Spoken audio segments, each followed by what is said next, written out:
Welcome to the BizVal podcast. At BizVal, we are passionate about empowering entrepreneurs the world over to understand and unlock the value in their business. We work with advisors and entrepreneurs to demystify the value creation process when building a business. At BizVal, we know how tough it is to grow and run a business, which is exactly why we've made valuations simple to understand, accurate, and affordable. Our unique blend of tech and touch ensures that you always receive the best service, authentic human engagement, and data-led insights to ensure that you build a business that provides you with freedom and choice. In the BizVal podcast, we showcase stories of real entrepreneurs and advisors, sharing lessons and inspiration from their journeys to make your journey just that little bit easier. Today, I'm thrilled to speak with someone who's shaped leadership inside hundreds of organizations over the past 2 decades. He's an ex-Air Force officer turned mechanical engineer turned leadership founder, the CEO of Trebuchet Group, I think I got that right, and the author of Ripple, a field manual for leadership that works. Chris Hutchinson, welcome to the show. I'm so glad to be here, Graham. Thanks for inviting me. Fantastic. And I think pre-show we were just chatting a little bit. It's 10 degrees Celsius, or what's that? 10, probably also about 10 degrees Fahrenheit. That's no, 40 Fahrenheit. Yeah, about 12 Fahrenheit here. So. Yeah, and I'm sitting here at 30 degrees Celsius, or probably like 85. So opposite ends of the world. But Chris, let's dive right in. We're going to have a bit of a chat about your background. I think one of the common things that drew us together, we met at the Small Giants conference out in Texas a little while ago. Mm-hmm. And both my dad and brother are engineers, and you talk about being a recovering engineer. So I think that's one of the things that actually really struck out when we first connected. So we're going to talk a little bit about your background, some of those early lessons from engineering, and then what you're doing today. So, there's no real agenda other than just sharing your story and, giving our guests an opportunity to learn a little bit about who you are and what you do. So I'm going to dive right in. And what I like to do is start at the beginning. So you began your career in the Air Force, then you moved into engineering. And as I said, I grew up in an engineering heavy family myself. So I know the mindset well. I was sort of the black sheep of the family going into finance and all of those things. But what drew you into engineering and the Air Force initially? Well, I would say it had to be, I had a dream of being an astronaut, and I knew my eyes weren't good enough for me to be the pilot, but I figured I could be, one of those payload specialists, engineer people. And so, unfortunately, right as I entered aerospace engineering, the Challenger space shuttle blew up, and it's CU Boulder was where Ellison Onizuka, one of the crew members, was from, and he was from my ROTC detachment. And so, and a lot of the teachers that I was with actually had work on the plane, on the shuttle, and so it was a really sad time. And I thought, I'm not totally thrown off, but what I'm going to do is I'm going to broaden from aerospace to mechanical engineering in my Air Force ROTC scholarship, and then that I would go do that. And so that's what I did, and graduated with a mechanical engineering degree when I went into the Air Force. Wow. So, I mean, it was a mixture of sort of like ambition, but then also circumstance, I guess, tragic circumstance that kind of forced you to redirect. And it's actually, I guess we're giving away our age because, I remember that well. I mean, I remember sitting and seeing that on TV, and it was a tragic event. Definitely. But, you talk about being a recovering engineer. And as I say, I love that phase. But what do you mean by that? Well, it's a takeoff of, and I've been sort of chastised for it too. So I use it gently now, but like a recovering alcoholic or something. Basically, you're always going to be an alcoholic. You're just recovering, and I'm always going to be an engineer. I'm just recovering, and the recovering part was essentially that it wasn't just a computer and fractions and spreadsheets and things like that. It wasn't just math. It was the real world and that real world connection of people. Which there were a lot of folks that when I worked with them, they're like, Chris, you're kind of weird. You talk with people and you listen to them. So why don't you just go over there? So I think really quickly I learned, and I can share the story at some point, that my engineering didn't matter when I was in a crappy team with a crappy leader. I couldn't apply it. It was life wasn't very much fun. It was not a lot. It wasn't a good time. So when I was in a team where everybody was working well together and the leader was clear and it was collaborative and there was every idea counted and people could pick each other's kryptonite up and run with it. It was a great time. So I shifted from engineering be the answer to that's just a tool. It's Yeah. around how do we work together effectively is the most important thing for any organization. Absolutely. I mean, I guess I'm a recovering accountant, As you say, you can never take that qualification away. But much like you, I realized it's just what you study at university doesn't define necessarily how you go about business and building business. And at the end of the day, it is about people. Hmm. And it's something that from a BizWell perspective, we really press on about is you can use tools, you can use systems, you can create all of those things, but unless you can engage the founder or business owner at an emotional level and meet them where they're at, you've got a lot of work to do. So I'm Oh sure yeah. you found that in your career as well.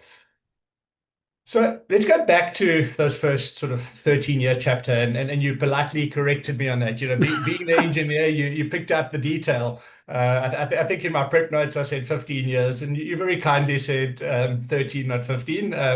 We won't say why. It's because you didn't want to give away your real age. So anyway, now Ah, I've done it's it. okay. Just turned 59. It's a great year.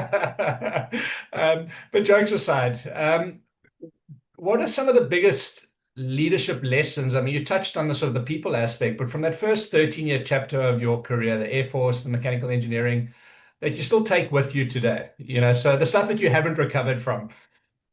Oh yeah. Well, there's many scars that have taught me, and I think it's. I look at my children and I can see that, I don't understand why they don't just take all my wisdom and all the things that I've done and the way that I'm trying to advance the species by just handing them the best answer, and they look at that and they go, "Dad, that's obedience. Everything else is free will and exploration. I will do that last." And so, I learned pretty quickly that there's a factor of well, here's a phrase we use a lot: unasked for help often isn't. And Yeah, that's when you walk in and say, "Hey, let me help you with that." And that may or may not be helpful, especially if I'm not open to it. And who are you and what are you doing? And I'm trying to figure this out. yeah, yeah, One of the biggest lessons that I got was pretty early on in my Air Force career. So I went into the Air Force actually because it was something bigger than myself.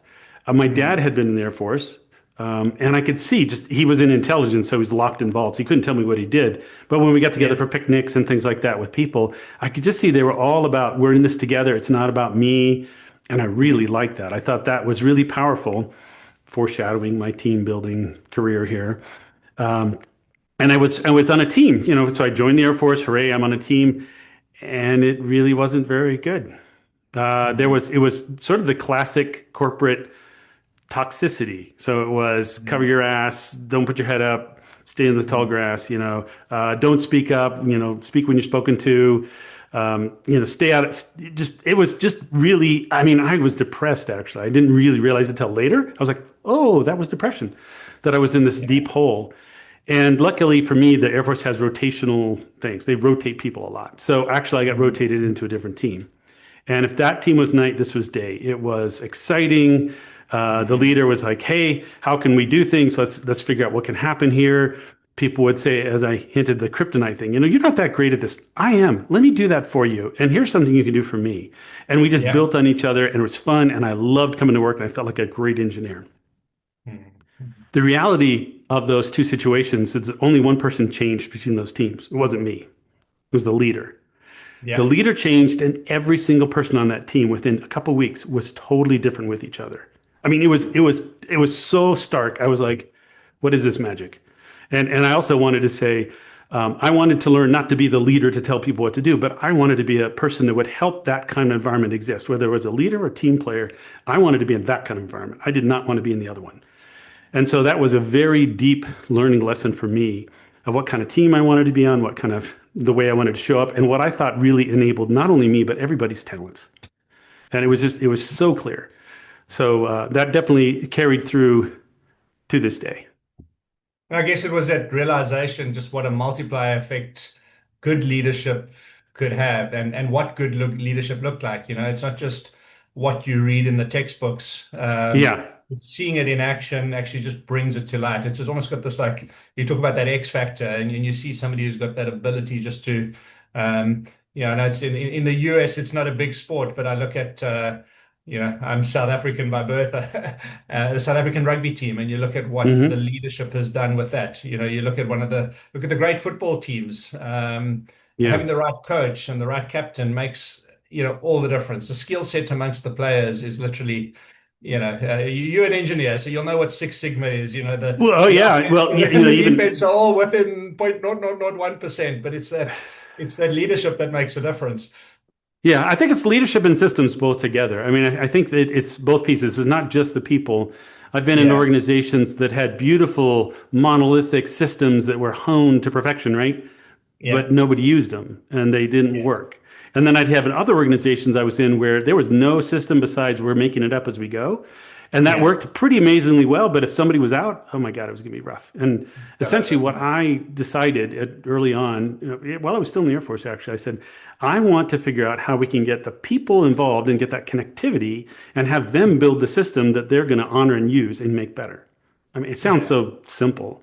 And I actually had a couple of situations where my boss let me go to a different division at one point. I was in Oklahoma City, and I'm with this group of people, and we're doing work orders to repair things all over the base, including the hospital and other important places. yeah, Because I was in civil engineering, we like took care of the base and all the things that were there. And I don't really ever remember the numbers exactly, but we had some certain number of work orders a day that we were putting together. And after a couple of weeks, I got the team in together, 40 people, and I said, okay, so what do you think's getting in our way from doing more work, from doing better work, yeah, from doing what we can do? And we ended up coming up with a system where ahead of time, instead of going out for this work order, I'm like, oh, we don't have that part, going back to the shop and back and forth and, all that wasted time and energy. Went out to the building owner and said, here's the stuff we know needs to be done. What's most important? And is there anything else? And we yeah. ended up, I mean, I thought, 50% improvement would be pretty amazing. Any guess on how much improvement we got in I'm productivity? gonna, I'm gonna take a flyer, 500%. It was 400% improvement. And I was like, this is a fluke. This is crazy. This can't be true. Anyways, that there was a lot of other things we did, but then went to another division and did something similar. And it was also in the 350, 400% improvement. And that was Yeah, even, remember all those work orders? It was consolidating them down. So they actually did fewer, but they did more of those fewer, even though they were yeah, more consolidated. And it was just enabling people to do great work with a system, makes it yeah. repeatable, and people can put their effort into it and push hard. And I think that's what people don't always appreciate. I mean, you're an engineer, so you can triangulate things. That's what you're designed to do. But now triangulating two different fields, and Hmm. that's where that sort of, let's call it, that exponential Yeah, effect comes from sometimes. And I think us as humans, often we find it hard to kind of really understand, oh, I can do 5% more, but it's 5%, 5% times by 5% can lead to a 400% improvement if it's directed in the right way. I mean, the maths doesn't really add up, right? And sure. and I think that's the superpower. So it kind of leads us here, I guess, into the next section. And you've probably answered the question already. So a little bit about you being in the Air Force and engineering for 13 years, and then you founded the Trebuchet Group. So, why take that leap? You Hmm. working in an effective team, you're doing what you love by all means. Did you see a gap in the market? Did you just get to a point where you felt like, okay, I want to do something different? What was that? Hmm. What was that sort of seed that led you to where you are today? Well, there was a couple things. After my 8 years in the Air Force, I got into Motorola, another large organization, and had had several different jobs there. And there was a Yeah, nice nudge of this is around 2001, 2002. If people were around then, they had the tech bubble burst. And yeah. so there was a lot of pullback in terms of demand. The other thing was I was in a quality job. So yeah, it was all Mhm. Six Sigma and everything. And at the same time, I was saying, hey, what do our customers need? Yes, these are numbers, but what do our customers need? And Yeah. I had people who would knock on the door and say, they'd look both ways and down the hallway and shut the door and come in and go, I don't, I just heard that like if people have discussions with you that like they figure out what they need to do. And I don't Mm. know if this is okay for me to have a discussion because I'm in X department. At the time, I'm like, well, this is quality. It's everywhere. So sure, let's go. And I didn't realize I was coaching at the time. I was just coaching inside the company. However, we went from 3,500 people to 20 in 18 months. I Mhm. mean, not 20,000, to zero. Right. So it was like, Wow. cool. And I wasn't in the last 20. So that was a nudge as well. But it was one of those big lessons I learned that, yeah, anybody has a right to fail at any time and you Yeah. can't do anything about it. Yeah. If people want to exercise the right to fail, they can do it. I thought, I'm there. Things are going to be good. We have good people. Boom. So at that point, I said, I want to do the same stuff, but not limited to one company. And Mm. thank you, Severance. So it helped me figure out how the heck to go talk with people about this and partner with them and figure out what we could do together. So that was the launching thing to sort of get the company going. So it was a bit of circumstance, I mean, again, a bit of misfortune and then you kind of having to decide what next. Yeah, it's a pattern of like I have this thing that doesn't happen great and then something good that happens and I'm like, oh, I'll go that way. Yeah. So let's talk about the name. I mean, for our listeners, I mean, I've obviously done a bit of research, but Trebuchet, I love the name. So for those of you who don't know, it's a medieval, let's call it catapult, I guess, if you want to call it that. Hmm. So what's the story behind the name? How did you come up with that? So there's a couple things that happen, and it's like a catapult. However, when they showed up, they were sort of the stealth bomber of the medieval age because it's just a super simple system. It has a Yeah. long arm, it has a weight, it has a pivot, and then it has kind of a sling action. And that Yeah. sling action, when you align those correctly, you could send a boulder or a dead cow or an opponent over the walls that used to protect people. I've And got a and picture of a so cow flying over the wall at the yeah, moment. those were, they weren't always really nice and they were incredibly powerful, right? And when those showed up, he kind of was like, okay, we need to stop. And I was telling a client about this and I said, it's about this simple system. If it's done in the right way, it has tremendously outsized impact, your multiplier. Yeah. And he stopped me and said, no, Chris, that's not why you were called Trebuchet. And I went, Mm. okay, tell me more. And he said, I was a medieval history major. And I know when the trebuchet showed up as an innovation, essentially the walled city, the one person, the feudal system broke down because the feudal system, the guy in the keep, couldn't keep you safe anymore.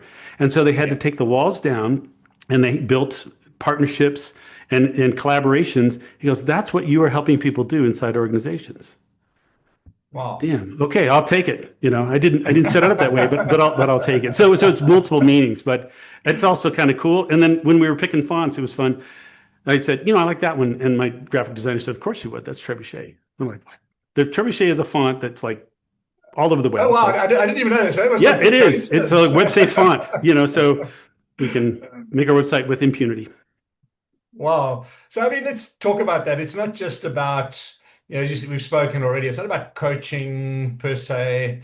It's not just about systems, not about process, but it's really deeply team focused. It's leadership Hmm. focused. It's systems focused. It's bringing these things all together. And I think one of the areas that you and I are both passionate about is the idea that many businesses are kind of either held back. So it means they never realize their value, they can't sell whatever because they overly, let's call it owner dependent. Okay, that Sure. that that is, in terms of the valuation work we do, probably the single biggest reason that suppresses valuation.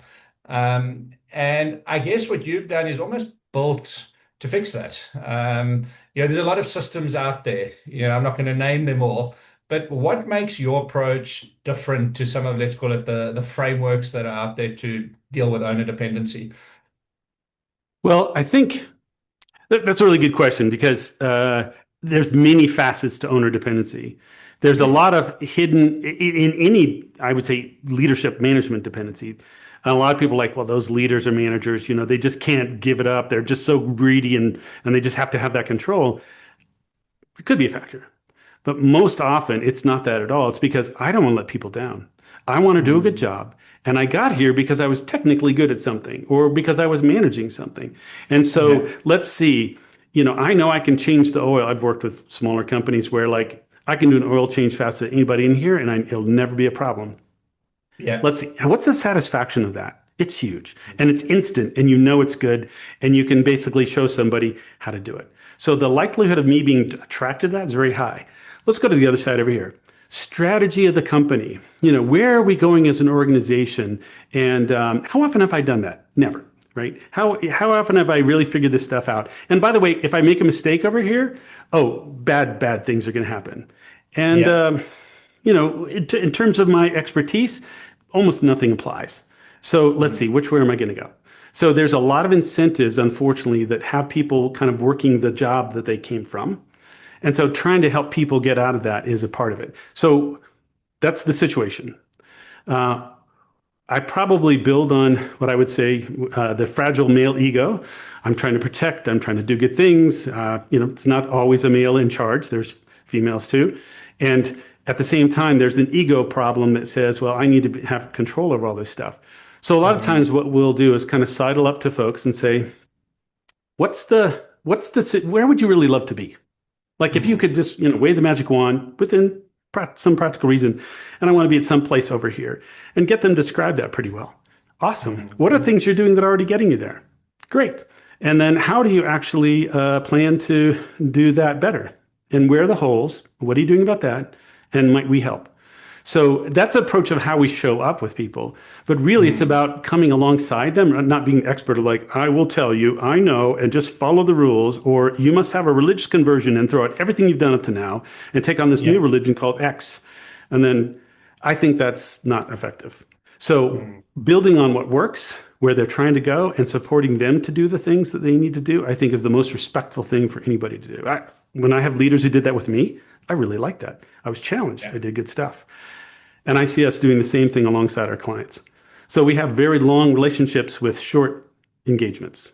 I love that. It's going. It's not, as you say, it's not just it's not about taking a blueprint and just going and dumping it there and training somebody on the how. It's actually working alongside them, scrumming down with them. But as you say, it's not about a retainer client per se. It's about it's almost like that teaching a man to fish. You work with them. You don't just say, here's the rod and off you go. It's actually, you go, you show them, show them where the good fishing spots are. They might even have some great fishing spots where all the big, 10, 15 pound bass hide. And you say, great, how do you get more of that? Yeah. So I even like a little step above that. And that's like, I like helping people struggle to learn how to fish.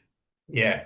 Because if I teach them to fish, then they're going to go, okay, there's a bear. Teach me to hit the bear. Teach me to do this. And I'm like, I want them to struggle to learn to where they go, I got this fishing thing down. I probably can do this hunting thing. It's just a land fish. I'll figure it out. Yeah. And that struggle is part of the learning, right? I mean, that's what builds resilience and builds, that you can do it again. That's the hardest part, I think, is holding people in that struggle to let them know that's okay. In fact, it's needed. Like just exactly what you said. It's part of the learning, and our growth isn't going to happen in our comfort. So what do you want? It reminds me a little bit, not quite the same, but my high school motto was nil sine labore, which means, nothing worthwhile is achieved without hard work, which means technically you have to grind and you have to figure stuff out. It's going to be handed to you on a silver platter.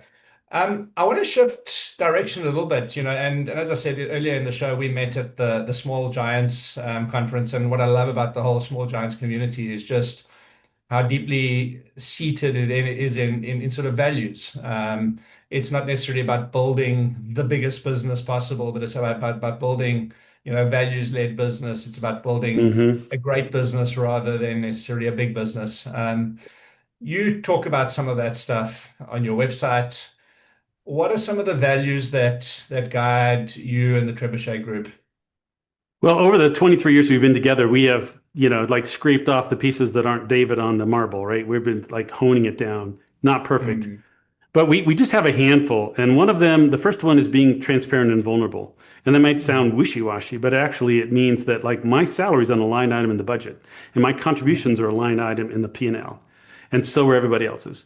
So we can see what's happening and we know what's up. It takes about, our team says, they made up this word, undoctrination. It takes about 2 years of working with us till they're undoctrinated, to where they can actually be transparent and vulnerable in the way that really serves each other. It's not gush on people. It's meaning I'm going to be, hey, I made a mistake there, or Graham, that idea is way better, or I need help, rather than just letting it break and then go, well, what can you do? Yeah. We have another one called Commit to Better. And that's for us and our clients both. So it's like we're going to not just say, hey, we could do better, but and it doesn't mean toxic positivity. We're always going to be better. It means that we're going to say what is better and let's commit to that and see what we can do. And so we're continuing to struggle and work to be better in whatever we're doing. And that also breaks down ego, I guess, So, if you acknowledge that things can always be done better, even if it's 1% better, as an engineer, you're chasing those Yeah, incremental gains. It means don't rest on your laurels, right? You can, exactly. Yeah, there's no yeah, such thing as a status quo. It's like we got to get yeah, better or we're not going to be doing as well. yeah, yeah, Another one is see the best. And see the best to us means I'm going to see the best in you, and I'm going to see the best in our clients. And I've actually had a guy who was working here for a while. He was a great guy. And at one point, he just started talking about the clients that they were broken and stupid. And, admittedly, they're having challenges and they're not doing great. But it sounded more personal. And I kind of went to him and I said, hey, I'm just hearing this. I'm going to reflect back to you what I'm hearing. I'm wondering what's up. And he goes, yeah, I don't see them as good enough. I'm seeing them as broken. But they don't know that. I'm like, mm, actually, it's coming through all the time. So we need to shift or something, and I want to help support you. And eventually he stepped away and does his own thing, which is fine. But that seeing the best is so important because if you don't believe that I think you're the best you can be right now, even though we could commit to better, you're going to feel like I'm seeing you as less than. And that's not yeah, okay. People get those yeah. messages all the time. That's not what they should do when they work with us. Yeah, as my wife says, if I'm not giving my best, she can tell straight away in my body language. It's Yeah. Well, there you go. Here's the next one that builds right on that. It's embrace discomfort. yeah, This is just all that stuff we talked about. It's not going to be comfortable. It's going to be, ooh, that's ooh. But if we can be transparent and all these work together, like I'm going to embrace discomfort and say, I'm going to go into something I haven't done. I'm going to ask some questions and I may not succeed. That's okay. I'm going to do my best. So if Yeah. you're gonna if you're gonna live that, Chris, next time we do a podcast, I expect to see you in shorts and a t-shirt in 10 degree weather. So.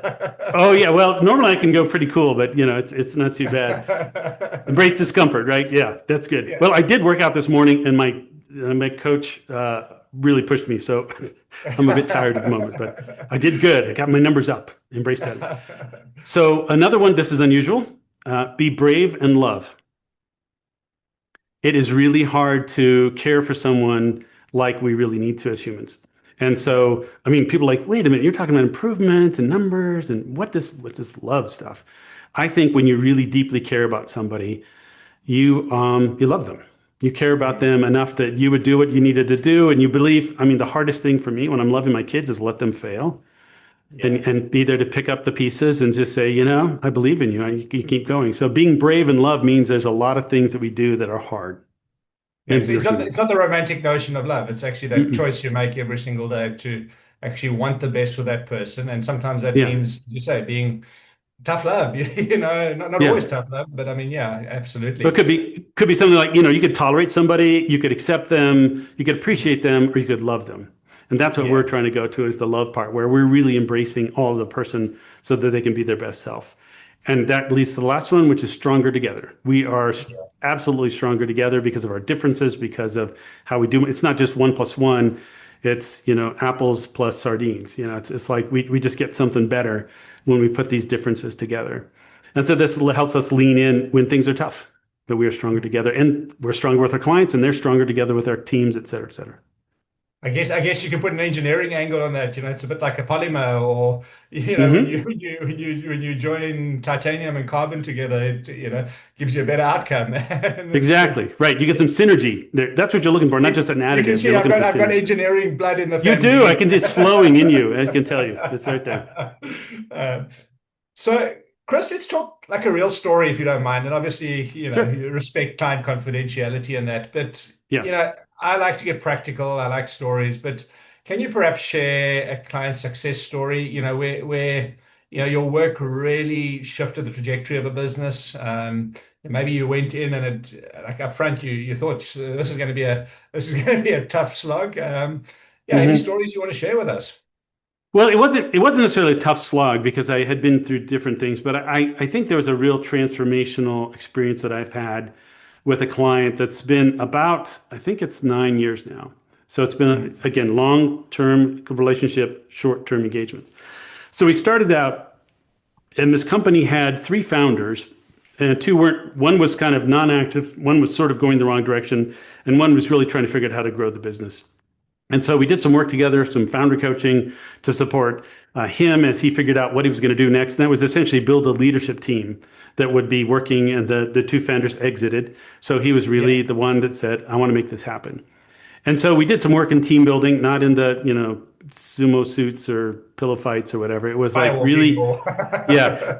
You asked about frameworks. I didn't share that we use the Patrick Lencioni Five Dysfunctions of Team framework for evaluating and for looking at it and kind of walking up. Yeah. So we had like a 2-day thing to kick it off of how are we going to be real with each other and vulnerable? And then how does that help us have real conflict and healthy so that we can have real commitment and real accountability?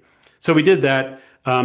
A number of quarterly offsites and things to help really cement that team together and help them really lean on each other. The business grew, got to a certain point where, and I was my team and I were coaching some of the folks as they were stepping into leadership positions they hadn't had before. Yeah. Got to the point where it grew enough so that he had sort of an executive leadership team that was smaller, and then a broader leadership team that really covered a lot of bases. And we continued to work on leadership development with them. They actually helped build, I would guess they were kind of the patron, one of the 3 companies that said, we want to have a cohort-based leadership development program for emerging leaders using your book as a structure. Wow. And I was like, it's a DIY book, guys. You don't need this. And they're like, no, we need this. We want these folks to work with each other. They're growing up in our companies and they're not realizing there are different ways to do things. And we need to know, they need to look at that and say, same values, different thing. I could try that. So anyway, so that's been going pretty well. But at that time, we kicked that off with a number of companies in their company, continued to do these things to the point where they actually have now a holdings company. And the central functions kind of went to the holdings company. And the leaders that had been developing along with other leaders came along and are building businesses, kind of divisions/businesses underneath the business. And so as we were doing that, right in the middle, we did some strategic work with them to say they had really great plans, but they didn't really stretch. They were sort of today plus 30%. They weren't, where do we really need to go? Where's the puck going to go? And so did some work with them just to help them think through those processes. They took it and ran with it. In fact, I think they took that senior executive leadership team, put them in a little house and said, you have 2 days. Here are the things that we came up with. Build a plan. Wow. And the COO and CEO just left. And so a lot of ownership, a lot of development. It's just been a beautiful thing to see them continuing to grow and scale in a way that really their purpose is to be a blessing to others and inspire others to do the same. And they're a chemical distribution company. Wow. So you can see they're just really, the reason they're there is different from what they do, but they do everything they do. It serves that purpose of what they're going to do and how they're going to grow opportunities for people. And so it's just an honor to work with them really and help them just here and there along the way as they were transforming their company. I mean, that's such a powerful story, and I think very relatable to a lot of our listeners. And I think when you see that, you can see that can happen because often I think as founders and small leadership teams, as you're growing a business, founders can get stuck. You get stuck in that sort of like that almost I don't know what you call it, but it's like that desire to want to have control, but knowing you need to let go. And it's hard, you don't know what good looks like. And as you say, you spoke a bit about the sort of incremental gains, but sometimes you need to step back and say, oh, let's imagine, forget incremental gains. Let's imagine what this could look like if we could 100x it and then create that sort of ripple. So we'll talk about that in a moment because I think you're sort of touching on a bit of the title. Foreshadowing. I like it. Yeah. I want to just kind of very quickly before we move on to that, and we've touched on it as we spoke, but the sort of link between engineering and leadership systems, you've triangulated these, you bring them together. Often people, and I mean this in a nice way, I've been involved in leadership programs and building them. I've been a technical accountant, I've been all those things, but often people think, the leadership stuff and the vision stuff, it's airy fairy, it's, motherhood, apple pie, blah, blah, blah. Go read a book, you're sorted. And then the technical side almost gets it almost gets ignored because often it's difficult, it's technical stuff. Most people are not trained as engineers, but you've managed to bring this together, and you've done it in a way which I guess is understandable. But let's just talk a little bit about that, So how have you created this magic, so to speak? I like to think of myself a little bit as a DJ. I know that that's kind of old fashioned, maybe. How do you bring the Now best you are idea? giving away your age. Yeah, It's it's all a done by VJ. It could be a VJ. AI and Spotify now. I actually, one of the things I discovered as a little aside during COVID, when we all went online and everything, at least most of the people I worked with, there were still people in our companies that we served that were working out in the real world. Yeah. But there was something that actually ended up becoming like a digital DJ, because there's nothing worse than a totally silent Zoom room when people are working. That's like, it sounds like death. So like, just kind of some music in the background, no words, so it doesn't distract people, but that's just, what's the mood we want here? Like pensive, Yeah. whatever. Anyway, so I have tons of Spotify lists and actually use it in the real world. But that's just an outcome of thinking like, what are the best things that we need to bring together in a philosophically aligned way that are going to make a difference? So there's lots and lots of ideas out there. Some are very tightly connected in philosophy or values, and some are not. Some are like, they may be really effective to just like Jack Welch, fire the bottom however percent. You can just do that. It's effective in some ways. I don't think in the long run it really adds up, because it causes a lot of other problems. But in the short term, you're going to get some results. So how do you want to get those results, and what are you doing? I think that's part of what we're trying to do is think about that. So it was, what's the outcome you're shooting for? And I'm gonna spoil alert a little bit. Numbers are usually not a good outcome, because numbers are there for something else. People will say we want more or less or better or this, or there's a lack of. All of those are solutions that somebody have, it's a method that's going to get you somewhere. Yeah. Because like you said, that could be freedom or less stress or whatever. There's always something else. yeah, well, even less stress. You could give you zero stress. Like right now, I know there's some pills that give you zero stress forever. And you don't want one of those, right? So I could think of these stupid examples, right? But it's like, well, and what's beautiful when one of our processes we use, and this is, I think, going to be handy for your listeners. Engineering, this is where I separate it from engineering. Engineering is when you have something, you go to root cause and you say why. And why is a very blamey word. Especially if you're a hardcore engineer, okay, I'm trying to get to the root cause, then what caused this and what caused this? You could say that instead. But if I had, at 5 years old, when I shattered the milk bottle on the floor in the refrigerator, turned to my parents, and when they said, why did you drop the milk? If I said low coefficient of friction, condensation, and gravity, that's not the answer they wanted, right? So we're very trained to be like, why? It's like, I was stupid. There was something I did wrong. Yeah. So really, I think that's not a good approach. So I push that apart, the technical thing. The beautiful thing is you can give people permission. So if you said, let's say, for instance, there's something that, and we haven't done this before, but we could do it. There's something in your life that you want to get to, and tell me one that starts with a less or more or something like that. So let's play it out. More vacations. More vacations. Okay. So I can think that's like one more vacation every 14 years, or that could be a vacation every day. I don't know what it is, right? So I'm going to say, poof, Graham, you have exactly the number of vacations you need. It's exactly right. What's different in your life? Yeah. And what would you say? If it was good. If it was good, if I have too many vacations, it's probably putting Oh, more, this is more the exact around right the, more number. This around is the exactly. waistline, particularly if it's in Italy. Yes. Okay, so that's too much, right? So there's a thing called the Goldilocks curve, where there's too much or too little or just right. And what I'm trying to do is I'm trying to find the just right place by saying you have exactly the number of vacations. Imagine that's happening, Graham. What's different in your life? Sure, it's a tough question. I mean, you're putting me on the spot. Normally, I put my guests on the spot, but it's actually something I haven't thought about. It's something I probably need to go away. So you can make it up. So if it was the more vacations, what's different in my life? My family's happier because we get to spend more time and do fun things together. Right. Okay. So the fun things together, that's a static thing, right? But the more fun or more time together every minute of every day, right? So you're spending exactly the amount of time, the exact amount of fun. What was the first thing you said? I missed that. There was I can't even remember. That's okay.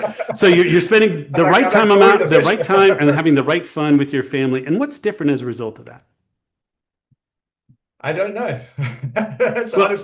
Maybe say you have a happy marriage, or you have a happy family, or something like that, right? Yeah. But you're not saying $4.7 million. I get it. Yeah. Because $4.7 million, why not 4.8? Why not 17.2? Why not 4? 100? Why 100x? Why not 102x?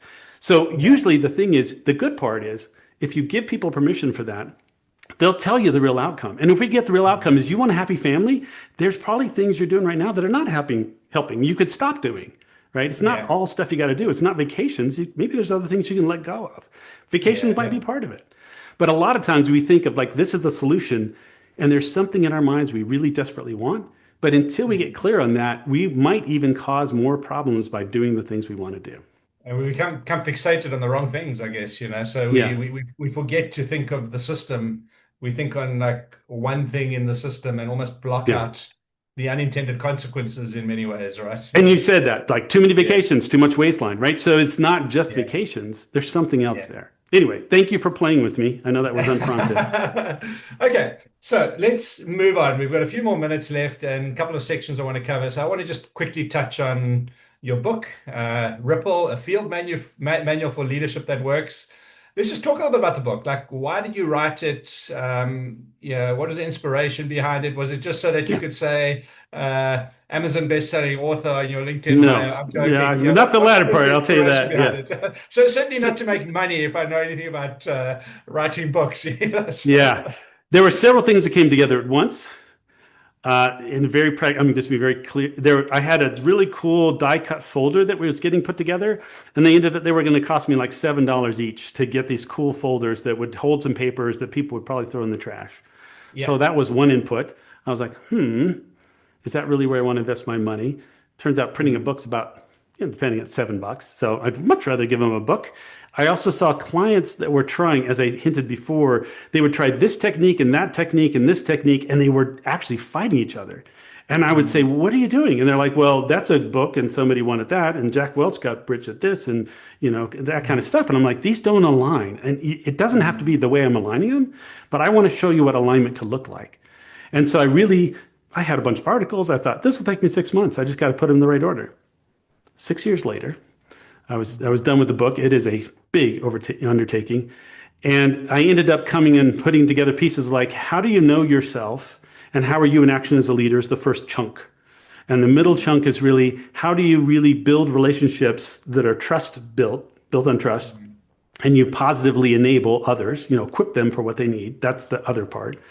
And then once you have those two pieces, then you go work on the organization, because then you design it and you refine it, right? You just figure out what you're going to do. And that's the parts of leadership that I think are really important. Most organizations start at the end. Oh, we're inefficient.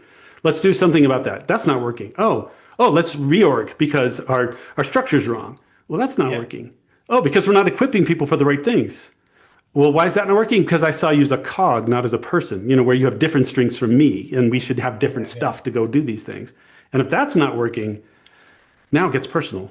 Am I in action around the right things as a leader, the hard conversations, the choices I have to make, the things that I have to do to take care of myself? And if that's not working, do I know who I am? Do I know where my strengths are? So I believe you need to start on one side to go the other. But anyway, I wanted to just put that out and make very pragmatic, simple. My little exercises in there, I was going to have them 10 minutes or less. And my editor gave me a hard time because she said, well, that one took me 20 minutes. So I was like, okay, briefly done. But I wanted it to be, it's not complicated. It's difficult, but it's not complicated. And I think people could go and grab a piece and go, I could work on this. And I can work on that. And that's why I wrote the book, so people could go do that for themselves. I love that. It's about the practicality and the pragmatism. It's not about trying to say how smart you are and all of those sorts of things. I get so turned off by those books. It's a field manual. Yeah, exactly. I mean, there's some great books out there, but you read through page 3 and you need a master's degree in English just to kind of.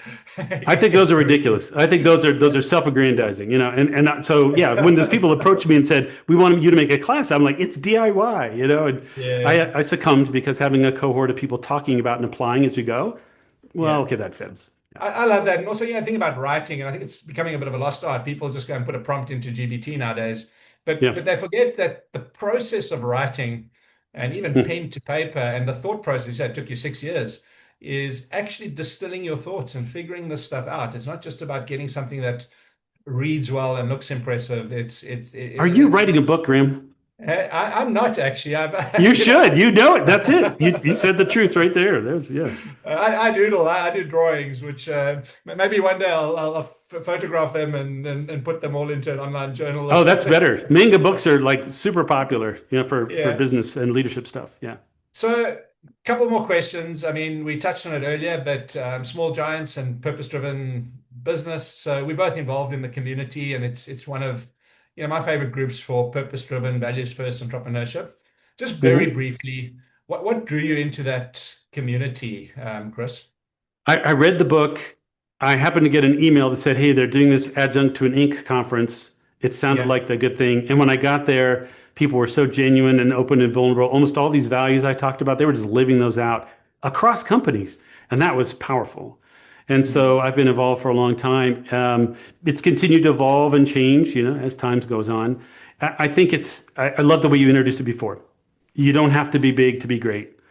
I think if you really know what you're doing and you believe in what you're trying to do, and your purposes aren't just to make more money or drive up share price at everything at all costs, but that leave a positive impact on the world and people, and Mm. maybe the industry and your clients. I mean, that's you're doing great. So I love that aspect of it. Fantastic. And yeah, obviously it brought us together. I mean, and I think what's great about it now is it's become quite a global reach at the last passport event we were at. I mean, there were guys from Europe, from Germany, all over North America, so it was a really great event. And as you say, it's organic. What Hmm. the organization or community looked like 18 months ago was very different to what it looks like now. So I love that about it, and just having the opportunity to share and bring that humanness into it. I'm going to flip things around a little bit. One of the things we do with all our guests is we have a quick rapid fire section. So it's literally Okay. stream of consciousness questions, and then I'm going to end just with one last question around top advice for anybody listening to the show. So let's go to rapid fire quickly. 5 questions. What's the best leadership book, obviously besides your own, that you've read? The one that changed my life the most, First Things First by Marilyn Covey. It completely changed how I used energy and time. Is any relation to Stephen Covey, or is Yeah, it it? was Stephen Covey and Rebecca and Roger Merrill. They were a couple. I think probably Covey kind of got along with it, but it was around the second habit from the seven habits of highly effective people. Okay, fantastic. Yeah, I'm a big fan of Covey. I think Seven Habits, the Eighth Habit is another great one. So Yeah. let's go on to the next one. One habit that keeps you grounded. I meditate every morning and evening. I meditate and a little manifestation and a gratitude practice. 18 minutes. Fantastic. I think that's so important. Saying being grateful is something, and we've just come off the back of Thanksgiving. So it's about not once a year having Thanksgiving. It's daily being thankful and grateful for what we have. Yeah. What's the hardest leadership lesson you've learned? Oh, I said it before. It was the everybody has the right to fail. It doesn't matter if you're there or not, and they can exercise it at any time. It was so painful because I thought, well, I'm there and there's good teams. And there Mhm. was a leader who was really determined to do things a certain way, and it failed pretty badly. So that was painful to learn, and I try to use that myself to think about, am I exercising my right to fail here? Yeah, no, I mean, it's hard, but as you say, you have the right to fail. Um, What's one thing you believed early on in your career that you no longer believe? And I think one of the things I say about somebody who thinks is you're prepared to change your mind on stuff, but what's Yeah. a dogma that you've shifted on? Yeah, it's interesting because of course, back then I didn't know, but I thought a while back that all the problems were out there. All the problems were out there, and that I needed to solve them. And what I have come to learn and understand is that those are indicators of things that I need to work on in Mm. here. And it's like, it sounds so airy fairy, like you said. But even when I'm pissed off at something, it's almost always my subconscious slapping my conscious. Look, I don't like this about you. Don't like this about you, but I can't get your attention here. So let me put it out there, and see if you can get. Let me put some light on that shadow and see if you're going to do anything about it. So Yeah, that's been a big change in my life. cool. And then lastly, if you weren't doing trebuchet right now, what would you be doing? Well, I'd probably finish remodeling I have a school bus that is slowly being changed into a recreational vehicle for the family. And I have sort of it's a I mean, as much as like I'm a little compound, I've got chickens and bees and a garden, and I would just be plunking around there, and probably mentoring kids from the neighborhood and other people like how to fix stuff and how to build things and how to sort of not self-sufficiency in itself, but sort of interconnected sufficiency. How do we together do things rather than I'm all by myself? But how I do I love that. add my value to it? That's the engineer in it. I mean, I remember the one thing my dad's still alive, but the one thing he can fix anything. It's like I wish I could do that. If my car breaks down or I'm going to take it off to the mechanic, he'll just like, hey, figure it out himself. So YouTube um, videos are pretty handy too. So that's, yeah, I tell you, they didn't have that back in the day, right? they didn't know, but they're really helpful. Yeah. So, Chris, as we draw to a close, I mean, I think, just hearing your story, your journey, it's really just been such an inspirational chat. It's different to our usual conversation on, okay, how do we build value and levers and all of those things? But Hmm. I think we really need to lean into this aspect, like recognizing it's about an ecosystem. It's not just about numbers. It's not just about people. It's not just about systems. It's about bringing these things together. Hmm. Just as a close, if you could give, originally I was going to say give three pieces of advice to a founder who's building a company, but if you had to pick, one thing to anybody listening today, somebody who's a founder and maybe they just Hmm. become disillusioned with their own company, maybe they're feeling stuck. I don't know. What is that sort of one piece of advice that you want somebody to hear today? Hmm. That was a good challenge to make it to Now I'm one putting piece of you on the advice. spot. That's Payback good. time. I like it. I like it. Embrace discomfort, remember? Um, well, one of the mantras that we sort of used, and it's an inside out thing, I think, in terms of great accomplishments require great teams. Mhm. And there's a lot of founders that get caught up with, he's brilliant or she's good at this. We'll just throw them together and it's just going to work. And I think investing in making sure that that can be an actual team that can lean on each other when things are hard. But that also comes back to me. I'm not just watching it from afar. I am part of this team. And so I need to make sure I'm equipped well and taking my part that I frequently say to people, what can you do that nobody else on this team can do? And believe it or not, that's not where they're focused. They're like, oh, I need to help tell them how we're going to get to this place, or I need to shine the light on it, or I need to get these two people sitting in my office and working with each other, even though I kind of don't Yeah, want to do that. So it's making sure that you're helping create a great team for your great accomplishments, and you're being part of a great team. You've got help. absolutely, absolutely love that. So like this notion is not you leadership on the outside telling people what to do. You. It sounds very philosophical, but you working on the system, but you're also part of the system at the 100%. same time. So Right. And absolutely getting love that. help. You're helping your team, you need to get help. Like, so Yeah. I've got help with people that work with me. And I think that the best thing a founder can do is get some outside support for doing what needs to be done. Fantastic. Well, listen to Chris. I really appreciate your time. I think we're going to need to have a follow up at some point in time. This is And great. I really enjoyed it. Thank you for letting me maybe, put you on the spot and yeah, maybe playing with maybe my your. next trip to the US, we go and Oh, find a cool spot where we can record in the same room. But for those of you 100%. listening, you can learn more about the Trebuchet Group. Go to trebuchetgroup.com. Chris Hutchinson, you can follow him on LinkedIn and grab a copy of his book, Ripple, a field manual for leadership that works. Chris, I'm sure it's available on Amazon Books or It I is. must, Or if you go to rippleleader.com, I yeah. can sign a copy for you. We'll send it to you. Fantastic. It's a practical read. I'm Graham Stephen from bizwellglobal.com, helping founders understand, grow, and realize the value of their business. So until next time, keep building and see you soon. Ciao, everyone. Thank you, Graham. That was awesome.